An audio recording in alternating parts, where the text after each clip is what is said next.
আল্লাহ নবী বিশ্ব নবী রাহমাতুল লিল আলামিন ডাক দিয়া বলেন, উবাই ইবনে কাব রে, এমনি তোমার কাছে কোরআন তেলাওয়াত করে শোনাইতে আসি নাই। ইন্নাল্লাহ قد أمرني أن أقرأ عليك القرآن।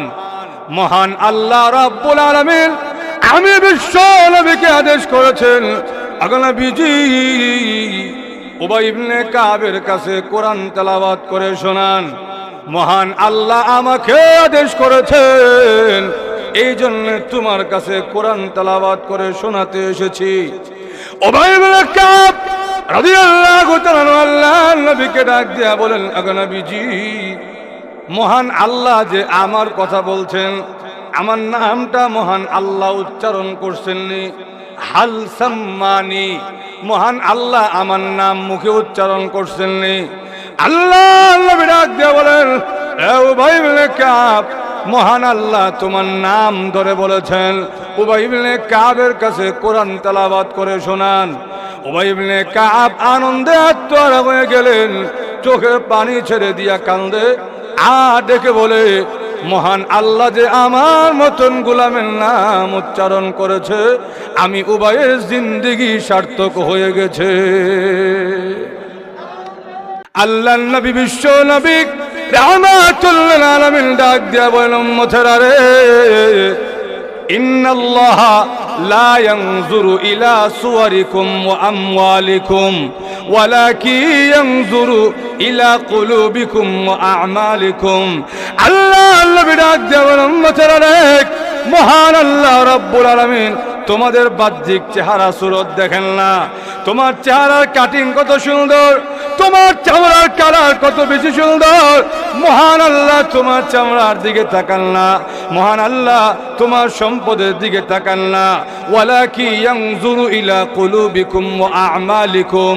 মহান আল্লাহ রাব্বুল আলামিন তোমার অন্তরের দিকে দেখেন, তোমার বাহ্যিক আমলের দিকে দেখে। তোমার অন্তর যদি সুন্দর হয়, বাহ্যিক আমল যদি তোমার সুন্দর হয়, তোমার মধ্যে যদি ঈমান থাকে, তোমার মধ্যে যদি আল্লাহর ভয় থাকে, মহান আল্লাহ রাব্বুল আলামিন তোমার ইজ্জত কোটি কোটি গুণে বাড়ায়া দেয়। ونعوذ بالله من شرور أنفسنا ومن سيئات أعمالنا، من يهده الله فلا مضل له ومن يضلله فلا هادي له، وأشهد أن لا إله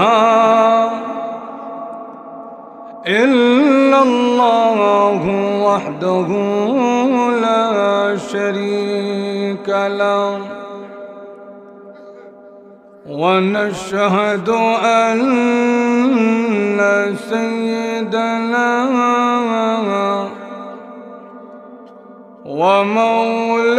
ومولانا محمدا عبده ورسوله، الذي أرسل إلى الناس كافة بشيرا ونذيرا وداعيا إلى الله بإذنه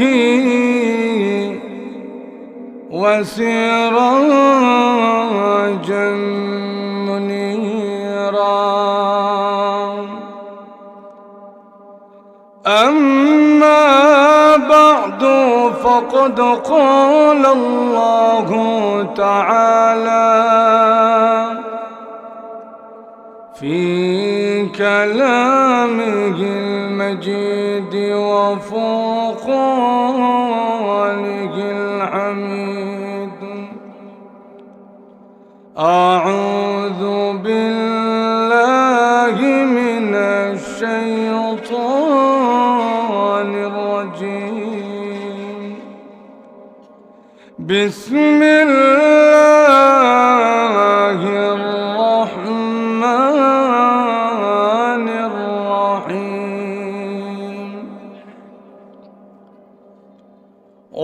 ولقد آتينا لقمان الحكمة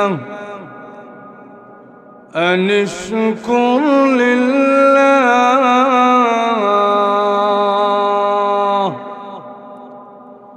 ومن يشكر فإنما يشكر لنفسه ومن كفر فإن الله غني حميد. وقال رسول الله صلى الله عليه وسلم لا يزال الله يغرس في هذا الدين غرسا يستعملهم في طاعته. صدق الله العظيم وصدق رسوله النبي الكريم ونحن على ذلك لمن الشاهدين والشاكرين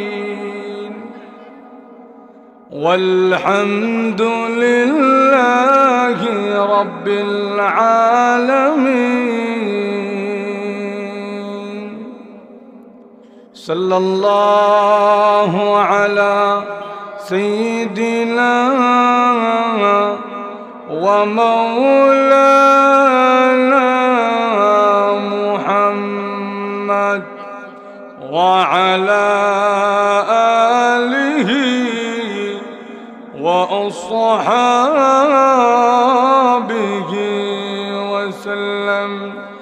صلى الله على سيدنا ومولانا محمد وعلى آله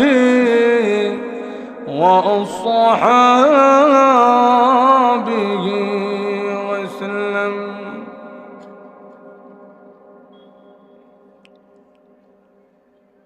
ঐতিহ্যবাহী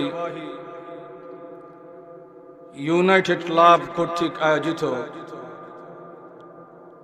3 দিনব্যাপী 28তম বার্ষিক তাফসীরুল কোরআন মহাসম্মেলনে আজকে প্রথম দিনের অত্র অধিবেশনের অত্যন্ত শ্রদ্ধাভাজন সভাপতি, উপস্থিত মুআজ্জাজ মুকাররম ওয়াজিবুল ইহতিরাম উলামায়ে কেরাম, সুধী মণ্ডলী এবং সর্বস্তরের ধর্মপ্রাণ মুসলমান ভাইরা, পর্দার অন্তরালে অবস্থানরত অত্যন্ত শ্রদ্ধেয়া মা ও বোনেরা, কর্তৃপক্ষ থেকে আমাকে বলা হয়েছে সূরা লুকমানকে সামনে রেখে আলোচনা পেশ করার জন্যে। তাই আমি আপনাদের সামনে পবিত্র কোরআন শরীফের সূরা লুকমানের একখানা আয়াতে কারিমা তিলাওয়াত করেছি। রাসূল করিম সাল্লাল্লাহু আলাইহি ওয়াসাল্লামের রেখে যাওয়া অসংখ্য অগণিত হাদিস মুবারক থেকে একখানা হাদিস পাঠ করেছি। আমার যে বিষয়, এই সূরার নাম সূরা লুকমান। লুকমান একজন ব্যক্তির নাম। ওনার পরিচয়টা কি, এটা আগে আমাদের জানা দরকার। তাফসীরে ইবনে কাসীরের মধ্যে আনছেন লুকমান আলাইহিস সালামের 2টা পরিচয়। প্রথম পরিচয় হলো উনি আইয়ুব আলাইহিস সালামের ভাগ্নে ছিলেন। আর দ্বিতীয় আরেকটা পরিচয় পাওয়া যায়, কেউ কেউ বলেন উনি আইয়ুব আলাইহিস সালামের খালাতো ভাই ছিলেন, কেউ কেউ বলছেন উনি একজন পয়গম্বর, একজন নবী ছিলেন। কিন্তু এই রিওয়ায়াতটা দুর্বল। সঠিক রিওয়ায়াত, সঠিক পরিচয় হলো উনি আল্লাহর পয়গম্বর ছিলেন না, কিন্তু মহান আল্লাহ রাব্বুল আলামিনের একজন খাস বান্দা ছিলেন। ওনার দৈহিক বাহ্যিক গঠনটা অত সুন্দর ছিল না।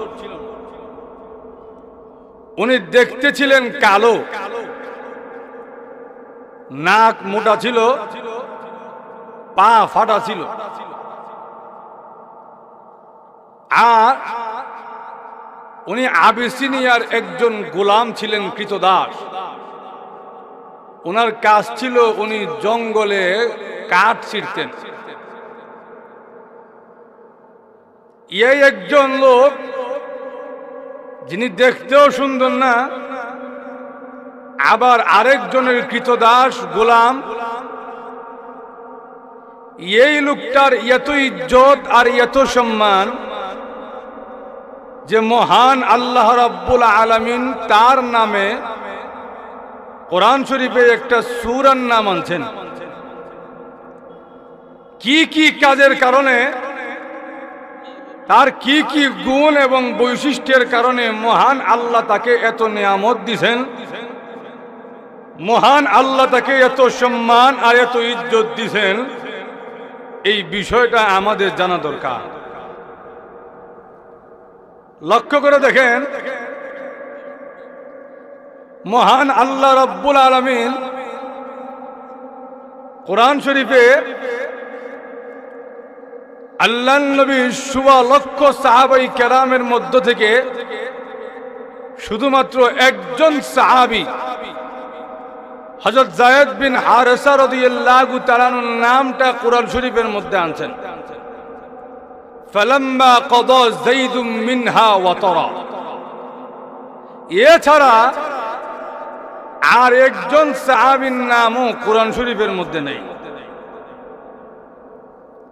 আবু বকর সিদ্দিক রাদিয়াল্লাহু তাআলার মতন এত সম্মানিত মানুষ, যেই আবু বকর সিদ্দিক রাদিয়াল্লাহু তাআলাকে স্বয়ং মহান আল্লাহ রাব্বুল আলামিন নিজে সাহাবী বলে ডাক দিয়েছেন।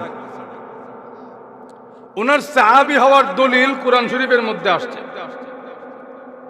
হিজরত করার সময় যখন ওনারা একটা গুহায় আশ্রয় নিয়েছিলেন, আর মক্কার কাফেররা আল্লাহর নবীকে খুঁজতে খুঁজতে নবীজির এত কাছে চলে এসেছিলেন যে যদি তারা এরকম ভাবে নিচে তাকাইতো তাহলেই তারা নবীজি এবং আবু বকর সিদ্দিক রাদিয়াল্লাহু তাআলাকে দেখে ফেলত। এমন অবস্থায় আবু বকর সিদ্দিক রাদিয়াল্লাহু তাআলা ভয়ে থরথর করে কাঁপা আরম্ভ করছেন। আল্লাহর নবী ডাক দেবেন, আবু বকর, দুশ্চিন্তার কোনো কারণ নাই, কারণ এই গুহার মধ্যে শুধু আমি আর তুমি না, আমরা দুইজন ছাড়াও তৃতীয় আরেকজন আছেন। ওনার নাম কি? নবীজির এই কথাটা আল্লাহ কোরআনে আনছেন। ইদ ইয়াকুলু লিসাহিবিহি, যখন নবীজি তার সাহাবীকে বললেন, লা তাহজান ইন্নাল্লাহা মা'ানা, আবু বকর দুশ্চিন্তাগ্রস্ত হয় না, টেনশন করো না, মহান আল্লাহ রাব্বুল আলামিন আমাদের সঙ্গে আছেন। আল্লাহ নিজে আবু বকর সিদ্দিক রাদিয়াল্লাহু তাআলাকে সাহাবী বলে সম্বোধন করছেন। আবু বকর সিদ্দিক রাদিয়াল্লাহু তাআলা এমন মানুষ ছিলেন, সুনান ইবনে মাজার মধ্যে আছে, হযরত আলী রাদিয়াল্লাহু তাআলা বলছেন, কানা রাসূলুল্লাহ সাল্লাল্লাহু আলাইহি ওয়াসাল্লাম খায়রুন নাস, নবীজি ছিলেন পৃথিবীর সর্বশ্রেষ্ঠ মানুষ। ওয়া খায়রুন নাসি বা'দা রাসূলিল্লাহ সাল্লাল্লাহু আলাইহি ওয়াসাল্লাম আবু বকর সিদ্দিক। আর নবীজির পরে তাম পৃথিবীতে আল্লাহর নবীর পরে যদি কেউ সর্বশ্রেষ্ঠ হয়ে থাকে তাহলে ওই লোকটার নাম হলো আবু বকর সিদ্দিক। একটু জোরে বলেন না। কিন্তু সেই আবু বকর সিদ্দিক রাদিয়াল্লাহু তাআলার নামটা আল্লাহ পবিত্র কোরআনে আনেন নাই। আল্লাহর নবী আরেকজন সাহাবী ছিলেন, ওনার নাম হলো উবাই ইবনে কাআব রাদিয়াল্লাহু তাআলা। ওনার ব্যাপারে আল্লাহর নবী বলছেন কানা আকরাউহুম লিকিতাবিল্লাহ। উবাই ইবনে কাআব রাদিয়াল্লাহু তাআলা বলেন সাহাবাই কেরামের মধ্যে সবচাইতে বড় কারি। কেমন কারি? একদিন আল্লাহর নবী গিয়া বলেন উবাই, তোমার কাছে আমি সূরা লাম ইয়াকুনিল্লাযীনা কাফারু, যেটা কোরআনের ভাষায় সূরাতুল বাইয়িনা, আমি সূরাতুল বাইয়িনা তোমার কাছে তেলাওয়াত করে শোনাই, তুমি আমার তেলাওয়াতটা একটু শুনো। উবাই ইবনে কাআব রাদিয়াল্লাহু তাআলা আল্লাহর নবীকে ডাক দিয়া বলেন, আগো নবীজি, যেই নবীকে কোরআন শিখাইছেন স্বয়ং আল্লাহ, যেই নবীর উপর কোরআন নাজিল হয়েছে, ওই রসুলের তেলাওয়াত আমি শুনবো, এত বড় সাহস এখনো আমার হয়েছে না। আপনাদের জামে মসজিদের ইমাম সাহেব যদি একজন সাধারণ মানুষকে গিয়া বলে, হুজুর ভাই সাহেব আমার তেলাওয়াতটা একটু শুনেন, উনি ডাক দিয়ে বলবে, হুজুর মা বোঝাই দোয়া বোঝাই। বলেন ঠিক না? আমার তেলাওয়াত না আপনি শুনবেন, আপনারটা আমি কেমনে শুনি? উনি বলেন, হুজুর আমার তেলাওয়াত তো আপনি শুনবেন, আপনার তেলাওয়াত আমি শুনবো, এত বড় বেয়াদবি আমি করতে পারবো? নবীজি আরেকবার বললেন, উনি অপারগতা পেশ করলেন, আরেকবার বললেন, অপারগতা পেশ করলেন, একবার দুইবার তিনবার বলছেন, তিনবারই উবাই ইবনে কাআব রাদিয়াল্লাহু তাআলা অপারগতা পেশ করলেন, হুজুর আমার পক্ষে সম্ভব। আল্লাহর নবী বিশ্ব নবী রাহমাতুল লিল আলামিন ডাক দিয়া বলেন, উবাই ইবনে কাআব রে, এমনি এমনি তোমার কাছে কোরআন তেলাওয়াত করে শোনাইতে আসি নাই। ইন্নাল্লাহা قد أمرني أن أقرأ عليك القرآن। মহান আল্লাহ রাব্বুল আলামিন আমি বিশ্ব নবীকে আদেশ করেছেন, আগো নবীজি উবাই ইবনে কাবের কাছে কোরআন তেলাওয়াত করে শোনান। মহান আল্লাহ আমাকে আদেশ করেছেন, এই জন্য তোমার কাছে কোরআন তেলাওয়াত করে শোনাতে এসেছি।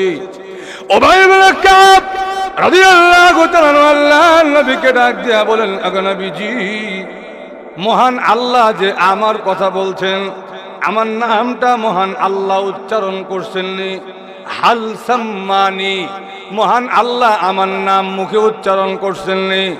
আল্লাহ নবী ডাক দিয়া বলেন, এ উবাই ইবনে কাব, মহান আল্লাহ তোমার নাম ধরে বলেছেন, উবাই ইবনে কাবের কাছে কোরআন তেলাওয়াত করে শোনান।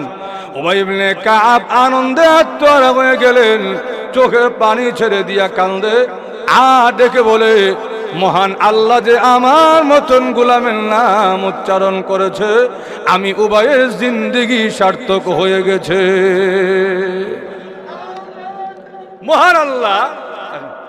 মহান আল্লাহ রাব্বুল আলামিন ওনার নাম উচ্চারণ করেছেন, কিন্তু পবিত্র কোরআনে উবাই ইবনে কাআব এই নামটা আল্লাহ আনেন নাই। বারামা কিন্তু লুকমানে হাকিম, মহান আল্লাহ রাব্বুল আলামিন ওনাকে এত ইজ্জত আর এত সম্মান দিয়েছেন, সেই লুকমানে হাকিমের নাম আল্লাহ কোরআন শরীফে আনছেন এমন না, বরং লুকমানে হাকিমের নামে আল্লাহ সূরার নাম রাখছেন। শুধু সূরার নাম রাখছেন এমন না, আল্লাহ লুকমানে হাকিমকে একটা নিয়ামত দান করেছিলেন, ওই নিয়ামতের কথাও আল্লাহ কোরআনে আনছেন। শুধু তাই না, লুকমানে হাকিম তার সন্তানকে কিছু নসিহত করছিলেন, তার সন্তানকে কিছু ওয়াজ করছিলেন। ওই উপদেশগুলো, ওই নসিহতগুলো আল্লাহর কাছে এত পছন্দনীয় হয়েছে, লুকমানে হাকিমের সবগুলো নসিহত আল্লাহ কোরআনে আনছেন। একটু জোরে এখন না। আল্লাহ রাব্বুল আলামিনের কি নসিহত কারো থেকে ধার করার দরকার আছে? কারো নসিহত কোরআনে আনার দরকার আছে? কিন্তু এরপরেও আল্লাহ লুকমানে হাকিমের নসিহত গুলা কোরআনে এনে বুঝা দিয়েছেন। লুকমান দেখতে কালো হতে পারে, লুকমান গোলাম হতে পারে, লুকমানের বাহ্যিক সুরত সুন্দর না হইতে পারে, কিন্তু লুকমানে হাকিমকে আমি মহান আল্লাহ সম্মানিত করেছি। আল্লাহ বলেন, আমার তেলাওয়াতকৃত আয়াতে আল্লাহ বলেন, ওয়ালাকাদ আতাইনা লুকমানাল হিকমা, আমি মহান আল্লাহ রাব্বুল আলামিন লুকমানকে হিকমত দান করেছি। হিকমত কাকে বলে এটা আগে আমাদের বোঝা দরকার। লক্ষ্য করে দেখেন, হিকমত বলা হয় ওয়াজউ শাইই ফি মাহাল্লিহি, অর্থাৎ যেই জিনিস যেখানে রাখা দরকার ওই জিনিস ওখানে রাখাটাকেই হিকমত বলা হয়। তাহলে আল্লাহ যে লুকমানে হাকিমকে হিকমত দিলেন, এর ব্যাখ্যা কি? আপনাদের মনোযোগ আছে তো? হিকমত কাকে বলে মনে রাখবেন, ওয়াজউ শাইই ফি মাহাল্লিহি, যেই জিনিস যেখানে রাখা দরকার ওই জিনিস ওইখানে রাখার নামই হলো হিকমত। আর যেই জিনিস যেখানে রাখা দরকার এখানে না রেখে অন্য জায়গায় রাখলে এটা হলো জুলুম। লক্ষ্য করে দেখেন, তাহলে আল্লাহ যে লুকমানকে হিকমত দিলেন এর ব্যাখ্যা কি? বলে এর ব্যাখ্যা হলো, মহান আল্লাহ যখন কাউকে হিকমত দান করেন তখন ওই লোকটার পরিপূর্ণ জিন্দেগি মহান আল্লাহ যেমনে চান ওই লোকটার জিন্দেগি ওইভাবেই পরিচালিত হয়। আল্লাহ যখন আমার কাছ থেকে যা চান, আল্লাহ যেভাবে আমার জীবনকে পরিচালিত করতে চান, যখন আল্লাহ আমাকে হিকমত দিবেন তখন আল্লাহ যখন আমার কাছ থেকে যা চান মহান আল্লাহ তখন আমারে দিয়ে ওই কাজটা সম্পাদন করায় নেবেন। সুবহানাল্লাহ বলবেন না? এই নিয়ামতটা কি আপনাদের কাছে ছোট মনে হয়? আরো জোরে বলেন। আমার মহান আল্লাহ 24 ঘন্টার জীবনে আমাকে দিয়ে যা করাইতে চান আমি তাই করি। লুকমানে হাকিমকে মহান আল্লাহ এই হিকমতের নিয়ামত দান করেছিলেন। এই হিকমতের নিয়ামত দান করার কারণে লুকমানে হাকিমের ইজ্জত সম্মান কত বাড়ছে বলবো? অসুবিধা হচ্ছে আপনাদের? লুকমানে হাকিম দেখতে সুন্দর ছিলেন না, দেখতে কালো ছিলেন, গোলাম ছিলেন। আবার আবিসিনিয়ার গোলাম জঙ্গলে গিয়া কাঠ কাটে, কিন্তু লুকমানে হাকিমকে মহান আল্লাহ রাব্বুল আলামিন এত সম্মান দিয়েছেন, গোটা কুল কায়নাত লুকমানে হাকিমকে সম্মান করত। একদিন লুকমানে হাকিম জনসমুদ্রের সামনে দাঁড়াইয়া বক্তৃতা দেখ, একজন লোক দাঁড়াইয়া বলে, হ্যাঁ লুকমানে হাকিম, আগে বক্তৃতা দেওয়ার আগে আমার একটা প্রশ্নের জবাব আপনি দিয়া দেন। বলে, কি প্রশ্নের জবাব?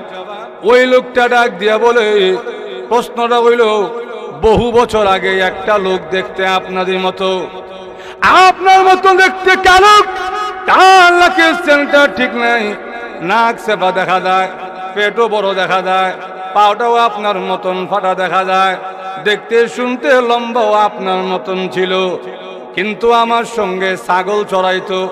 এখন আপনারে কেমনে বলি আপনি সেই লোকটা কিনা? কারণ আমি এখনো ছাগলের রাখাল রয়ে গেলাম, আপনি দেখা যায় এত বড় সম্মানিত হয়ে গেছেন, আমার মনে হয় আপনি বুঝি সেই লুকমান ছিলেন। লুকমানে হাকিম ওই লোকটাকে ডাক দিয়া বলে, ও ভাই, তুমি যেই লুকমানের সঙ্গে ছাগল চড়াইতা আমি হলাম সেই লুকমানে হাকিম। আবার ওই লোকটা ডাক দিয়া বলেন, আপনি যদি সেই লুকমানে হাকিম হয়ে থাকেন তাহলে আমি এখনো ছাগলের রাখাল রয়ে গেলাম, আমি এখনো মাঠে ঘাটে ছাগল চড়াই, আর আপনার এত ইজ্জত এত সম্মান, কুল কায়নাত আপনাকে সম্মান করে, আপনি যেই দিকে যান মানুষ ওই দিকে পাগলের মতন ছুটে ছুটে যায়। আপনি লোকমানে হাকিম, আল্লাহ আপনাকে এত সম্মান দিয়েছেন, এত ইজ্জত, এত মর্যাদা কেন দান করেছেন? লোকমানে হাকিম বলেন, আমি এমন কিছু গুণ অর্জন করেছি, ওই গুণগুলো যদি তুমিও অর্জন করতে পারো, কুল কায়নাতের সবাই তোমাকেও আমার মতন সম্মান দিবে। ওই গুণগুলো কি কি আপনাদের শোনার আগ্রহ আছে? গুণগুলো কি? তাফসীর ইবনে কাসিরের মধ্যে আনছেন। লুকমানে হাকিম বলেন, ওই গুণগুলো হলো, এক নম্বর আমার গুণটা হলো, আমি লুকমান আমার নজরের হেফাজত করছি। নজরের হেফাজত, দৃষ্টির হেফাজত। আমার আল্লাহ আমাকে চোখ দিয়েছেন, কিন্তু ওই চোখ দিয়ে আমার যা মনে চায় তা দেখার জন্য দেয় নাই, বরং চোখ দিয়েছেন সব দেখতে পারবো, কিন্তু এই দেখার মধ্যে মহান আল্লাহ সীমাবদ্ধতা রাখছেন। জোরে বলেন ঠিক না? আল্লাহ কোরআনে বলছেন, অগণবিজি আপনি মুমিন নর-নারীদেরকে বলে দেন তারা যেন তাদের দৃষ্টি নিচের দিকে রাখে। নিচের দিকে রাখে মানে অর্থ কি? রাস্তা দিয়ে হাঁটতেছেন, খালি নিচের দিকে যায় রয়েছেন, কোন সময় উষ্টা খালো গিয়ে পড়বেন নিজেও করতে পারতেন না। জোরে বলেন ঠিক না? কিন্তু নিচের দিকে রাখার অর্থ কি? অর্থাৎ আমি আল্লাহ রাব্বুল আলামিন যা দেখতে বলেছি, যা দেখতে হালাল করেছি তা যেন দেখে, যা দেখতে হারাম করেছি তা যেন ভুলেও ওই দিকে চোখ না ফিরায়। জোরে বলেন ঠিক না? লুকমানে হাকিম বলেন, আমার এক নম্বরের গুণ হইল আমি আমার নজরের হেফাজত করছি। দুই নম্বর গুণ, আমি অনর্থক কাজ কর্ম ছেড়ে দিয়েছি। যেই কাজের কোনো অর্থ নাই, যেই কাজের কোনো মূল্য নাই, যেই কাজের কোনো প্রয়োজনীয়তা নাই, এমন কাজ করা কোনো মুসলমানদের বৈশিষ্ট্য হইতে পারে না। আমার মা বুঝেন তো? নবীজি বলেন, মিন হুসনি ইসলামিল মারই তারকুহু মা লা ইয়ানি। একটা মানুষের মুসলমান হওয়ার সৌন্দর্য হইল, সে যে মুসলমান, তার বাহ্যিক সৌন্দর্য হইল যেই কাজের কোনো অর্থ নাই, অনর্থক নিষ্প্রয়োজন কাজ সে করে না। জোরে বলেন ঠিক না? আপনি এমন একটা কাজ করতেছেন যেই কাজে কোনো অর্থ নাই। এক সাহাবী, উনি পাথর হাতে নিয়ে সামনে এমনি জোরে জোরে ঢিল মারতেছে। সামনে কিছু পাথর রাখা, পাথর নিচ থেকে একটা লয় আর সামনে জোরে জোরে ঢিল মারে। এমনি আরেকজন পাশে বসা, উনি ডাক দেয়া বলেন, ও আমার ভাই, তুমি কি শুনো নাই আল্লাহর নবী বলছেন মুসলমান হইলে এমন নিষ্প্রয়োজন অনর্থক কাজ করতে পারে না। জোরে বলেন ঠিক না? ভাইরা আমার, লুকমানে হাকিম বলেন, আমার দ্বিতীয় গুণ হলো, এক নম্বর আমি নজরের হেফাজত করি, আর আমার দ্বিতীয় গুণ হইল আমি অনর্থক কাজ ছেড়ে দিয়েছি। তিন নম্বর আমার গুণ, আমি লুকমান আমার জবানের হেফাজত করেছি। চার নম্বর গুণ, আমি আমার লজ্জাস্থানকে হেফাজত করছি। এই দুইটা গুণ অনেক বড় গুণ। নবীজি সাল্লাল্লাহু আলাইহি ওয়াসাল্লাম বলেন, যদি আমার কোন উম্মত সে জবানের হেফাজত এবং লজ্জাস্থানের হেফাজতের দায়িত্ব নিতে পারে, আযমান লাহুল জান্নাহ, কিয়ামতের কঠিন ময়দানে আমি বিশ্ব নবী আমার ওই উম্মতের জান্নাতের জিম্মাদারি নিলাম। জবানের হেফাজত, জবান আল্লাহ আমাকে দিয়েছেন, আমি কথা বলতে পারি, কিন্তু যা মনে চায় তাই বলতে পারবো। আরো জোরে বলেন না।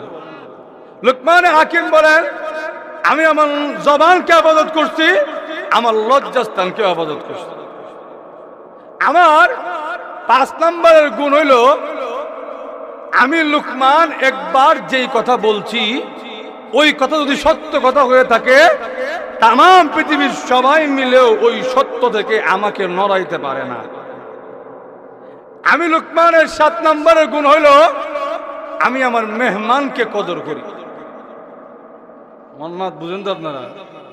যেই গুণগুলোর কারণে আল্লাহ উনাকে সম্মান দিয়েছেন, উনি একে একে উনার গুণ বর্ণনা করতেছে। আমি আমার মেহমানকে সম্মান করি। 8 নম্বর গুণ হইল, আমি লুকমান আমার প্রতিবেশীর হকের খেয়াল করি।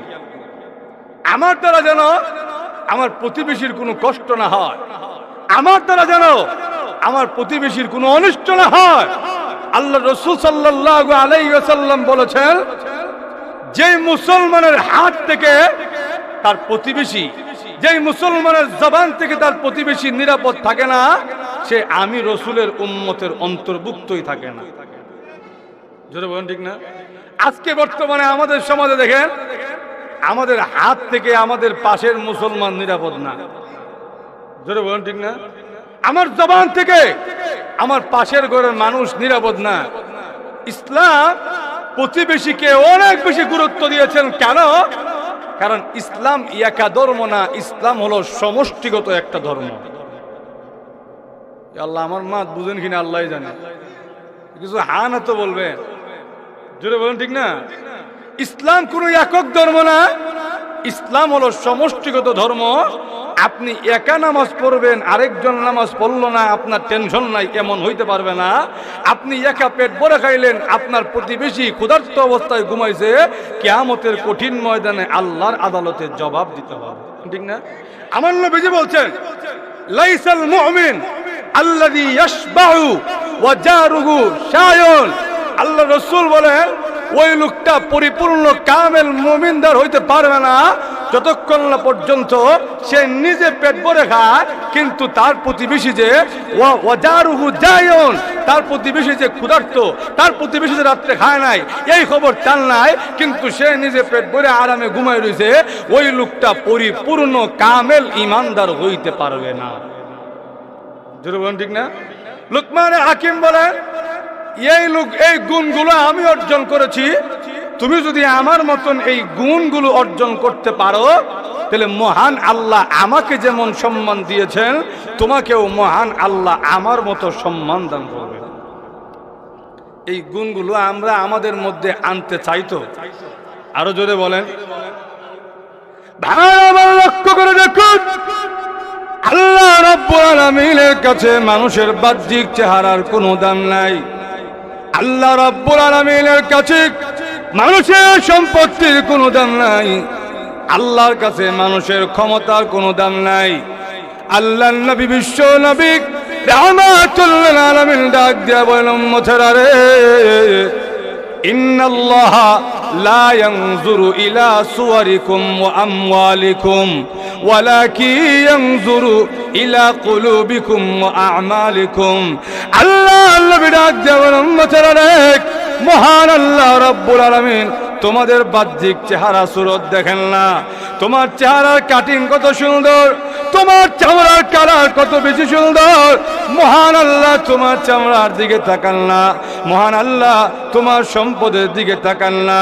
ওয়ালাকি ইয়ানজুরু ইলা কুলুবিকুম ওয়া আ'মালিকুম। মহান আল্লাহ রাব্বুল আলামিন তোমার অন্তরের দিকে দেখেন, তোমার বাহ্যিক আমলের দিকে দেখে। তোমার অন্তর যদি সুন্দর হয়, বাহ্যিক আমল যদি তোমার সুন্দর হয়, তোমার মধ্যে যদি ঈমান থাকে, তোমার মধ্যে যদি আল্লাহর ভয় থাকে, মহান আল্লাহ রাব্বুল আলামিন তোমার ইজ্জত কোটি কোটি গুণে বাড়ায়া দেয়।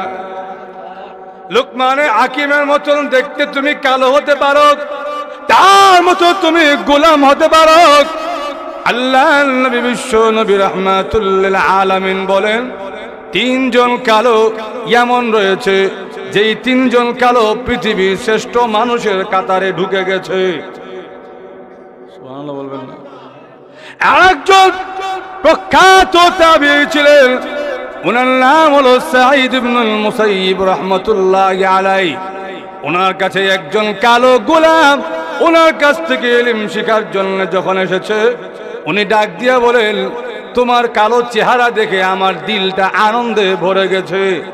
উনি ডাক দিয়া বলে, হুজুর, মানুষ তো আমাকে কালো দেখে আমার সঙ্গে বন্ধুত্ব করতে চায় না, আমি কালো দেখে মানুষ আমার সঙ্গে তার মেয়ে বিয়ে দিতে চায় না, আমি কালো দেখে মানুষ আমাকে মূল্যায়ন করতে চায় না, কিন্তু আপনি আমাকে বলতেছেন আমি কালো দেখে আপনার মনটা আনন্দে ভরে গেছে। তাবিঈ সাঈদ ইবনুল মুসাইয়িব রাহমাতুল্লাহি আলাইহি ডাক দিয়া বলেন, তুমি কালো হতে পারো, কিন্তু তিনজন কালো এমন আছে যেই তিনজন কালো পৃথিবীর শ্রেষ্ঠ মানুষের কাতারের মধ্যে চলে গেছে। একজন কালো যার নাম হলো হযরত বিলাল রাদিয়াল্লাহু তাআলা আনহু। বিলাল রাদিয়াল্লাহু তাআলা আনহু দেখতে কালো ছিলেন, কোনো ইজ্জত ছিল না, কোনো সম্মান ছিল না, কিন্তু আল্লাহর নবী বিশ্ব নবী রাহমাতুল লিল আলামিন ডাক দিয়া বলেন, বিলাল রে কি এমন কাজ করেছো? আমি বিশ্ব নবী যখন জান্নাত ভ্রমণে গেলাম, আমি এমনি তাকায় দেখি জান্নাতের ভিতরে কার যেন পায়ের জুতার খসখস আওয়াজ শোনা যায়। জিবরাইলকে ডাক দিয়ে বলল, জিবরাইল আপনারা বলেছিলেন আমি বিশ্ব নবীকে আল্লাহ সর্বপ্রথম জান্নাতে দিবেন, এখন তো দেখা যায় আমার আগে কে যেন জান্নাতের ভিতরে পায়চারি করে, মনে তো হয় আমার আগে কেউ বুঝি জান্নাতে চলে গিয়েছে। জিবরাইল আলাইহিস সালাম আল্লাহর নবীকে ডাক দিয়ে বলেন, নবীজি মহান আল্লাহ আপনার আগে কাউকে জান্নাতে দিবে না, দিতে পারেন না, কিন্তু জান্নাতের ভিতরে যে পায়ের জুতার আওয়াজ শোনা যায় ওই জুতার আওয়াজ হলো আপনার কালো সাহাবী বিলালের। বিলালের এত ইজ্জত আর এত সম্মান, বিলাল হাটে মদিনার অলিগলিতে বিলালের পায়ের জুতার আওয়াজ শোনা যায় জান্নাতে। শুধু তাই নয়, আরেকজন কালো ছিলেন, ওনার নাম হলো মাহজা রাদিয়াল্লাহু তাআলা আনহু। উনি আমিরুল মুমিনিন হযরত ওমর রাদিয়াল্লাহু তাআলা আনহুর আযাদকৃত গোলাম ছিলেন। মাহজা রাদিয়াল্লাহু তাআলা আনহুর এত ইজ্জত আর এত সম্মান, জান্নাতের মাঝখান দরজা থেকে মাহজাকে ডাকা হবে। আল্লাহর নবী বলেন, আরেকজন কালো হলেন লোকমানে হাকিম। লোকমানে হাকিম দেখতে কালো হতে পারে, কিন্তু আল্লাহ রাব্বুল আলামিন লোকমানে হাকিমকে এত সম্মান দিয়েছেন, স্বয়ং লোকমানে হাকিমের নাম কোরআন শরীফের মধ্যে এনেছে। ভাইরা আমার, এই জন্যে বাহ্যিক চেহারা সুরত দিয়া মানুষ সম্মানিত হইতে পারে না, ধন সম্পদ দিয়েও মানুষ সম্মানিত হইতে পারে না, ক্ষমতার দাপট আর চেয়ার দিয়েও মানুষ সম্মানিত হইতে পারে না। জোরে বলেন ঠিক না? বলে কেন? আচ্ছা বলেন তো দেখি, আমাকে যে আল্লাহ সৌন্দর্য দান করেছেন, আল্লাহ যে আমাকে সুন্দর বানাইছেন, এই সুন্দর সব সময় থাকবো নি? আরো যদি হইন না সুন্দর কিছুদিন পরে বুড়ো হইল, চামড়া যখন নরম হয়ে যাবো কি এই সুন্দর আর থাকতো না। জোরে বলেন ঠিক না? ক্ষণস্থায়ী, আর ক্ষণস্থায়ী কোনো কিছু দিয়া চিরস্থায়ী সফলতা সম্মান অর্জন করা যায় না। আবার বলেন তো দেখি, আল্লাহ আমাকে লাখ লাখ কোটি কোটি টাকা সম্পদ দান করতেন, বলেন তো দেখি এই সম্পদ আজকে আমার আছে, কালকে থাকবে এমন কোন গ্যারান্টি আছে তো?